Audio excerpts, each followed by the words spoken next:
देशाबाहेर प्रवास करायचा असेल तर आपल्याला लागतो पासपोर्ट. एखाद्या देशाचे आपण नागरिक असल्याची ही ओळख असते. भारतामध्ये आता पासपोर्ट सेवा प्रोग्राम 2.0 या मोहिमेअंतर्गत ई पासपोर्ट द्यायला सुरुवात झाली आहे. सर्वप्रथम आपण समजून घेऊया की ई पासपोर्ट म्हणजे काय. इलेक्ट्रॉनिक पासपोर्ट हे कागदी पासपोर्ट आणि इलेक्ट्रॉनिक पासपोर्ट याचं कॉम्बिनेशन आहे. या पासपोर्टमध्ये रेडिओ फ्रिक्वेन्सी आयडेंटिफिकेशन म्हणजे RFID चिप असलेलं आणि पासपोर्टच्या आत बसवण्यात आलेला एम्बेडेड अँटिना असेल. पासपोर्ट धारकाचे वैयक्तिक तपशील जसे की नाव, जन्मतारीख, पासपोर्ट नंबर, बायोमेट्रिक माहिती म्हणजे फेस रेकग्निशन साठीचा डेटा, बोटांचे ठसे ही सगळी माहिती या चिपमध्ये असेल. आता असणारे कागदी पासपोर्ट आणि ई पासपोर्ट याच्यामध्ये दिसायला फरक असेल. ई पासपोर्टच्या पुढच्या कव्हरच्या खालच्या बाजूला एक सोनेरी रंगाचं चिन्ह असेल. शिवाय विविध देशांचे व्हिसा स्टॅम्प करण्यासाठीचा या ई पासपोर्ट मध्येही पानं असतील. आंतरराष्ट्रीय नागरी उड्डाण संघटनेने म्हणजे ICAO न ठरवलेल्या नियमानुसार भारताचे हे नवे ई पासपोर्ट असतील. आता समजून घेऊया ई पासपोर्ट मध्ये सुरक्षेसाठी कोणत्या सुविधा आहेत. बेसिक ऍक्सेस कंट्रोल म्हणजे ठराविक उपकरण वापरूनच पासपोर्ट चिप स्कॅन करता येईल. इतर कोणत्याही गॅजेट्सनी या चिप स्कॅन होणार नाहीत. दुसरं, पॅसिव्ह ऑथेंटिकेशन म्हणजे चिप मध्ये साठवलेली माहिती ही तपासलेली असेल आणि या माहितीसोबत छेडछाड किंवा बदल करता येणार नाही.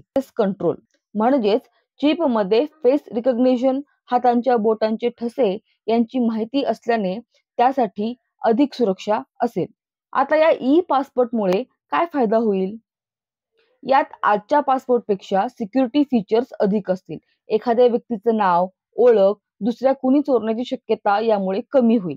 कारण फिंगरप्रिंट, फेशियल रिकग्निशन जुळलेल्याशिवाय पासपोर्टचा वापर करता येणार नाही. बोगस पासपोर्ट तयार करता येणार नाहीत. शिवाय आंतरराष्ट्रीय मानांकनानुसार हा पासपोर्ट तयार करण्यात आल्याने जगभरातल्या सगळ्या विमानतळावर तो आरामात वापरता येईल. आताच्या घडीला इमिग्रेशनच्या तपासणीला वेळ लागतो, पण ई पासपोर्टमुळे हे व्हेरिफिकेशन पटापट होईल. त्यामुळे आंतरराष्ट्रीय प्रवास करताना लागणारा इमिग्रेशनसाठीचा वेळ आता आणि रांगा या आता कमी होतील. आंतरराष्ट्रीय प्रवास करणाऱ्यांची संख्या झपाट्याने वाढत असल्याने आता अनेक देश व्हेरिफिकेशनसाठी बायोमेट्रिक प्रणालीची मदत घेतात. त्यामुळे ई पासपोर्ट असणाऱ्या प्रवाशांनी याचा फायदा होईल आणि भारतीय प्रवाशांना याचा जास्त फायदा होईल. आता कोणत्या शहरात ई पासपोर्ट मिळत आहेत. भारतात ई पासपोर्टचा पायलट प्रोजेक्ट म्हणजे चाचणी सुरू झाली एप्रिल 2024 मध्ये. भुवनेश्वर आणि नागपूर या दोन शहरांमध्ये 28 नोव्हेंबर 2024 पर्यंत सुमारे 80,000 पासपोर्ट देण्यात आले. आता नागपूर, भुवनेश्वर या शहरासोबतच जम्मू, गोवा, सिमला, रायपूर, अमृतसर, जयपूर, चेन्नई, हैदराबाद आणि रांची या शहरांमध्ये देखील पासपोर्ट ऑफिसही ई पासपोर्ट देत आहेत. टप्प्याटप्प्यानं या सेवाचा देशभरात सगळीकडे विस्तार केला जाणार आहे. नाशिक मधल्या सिक्युरिटी प्रेसमध्ये या ई पासपोर्टची निर्मिती केली जाते. माहिती सुरक्षित राहणं आणि राष्ट्रीय सुरक्षेच्या दृष्टीनं हे महत्वाचं आहे. आता प्रश्न राहतो तो साधा पासपोर्ट अवैध ठरणार का. तुमच्याकडे आता असणारा साधा पासपोर्ट अजूनही वैध आहे. तो लगेच बदलण्याची गरज नाही. प्रत्येक पासपोर्टवर तो कोणत्या तारखेपर्यंत वैध आहे याची तारीख म्हणजे व्हॅलिडिटी एक्सपायरी डेट असते. यानंतर तुम्हाला पासपोर्ट रिन्यू करावा लागतो.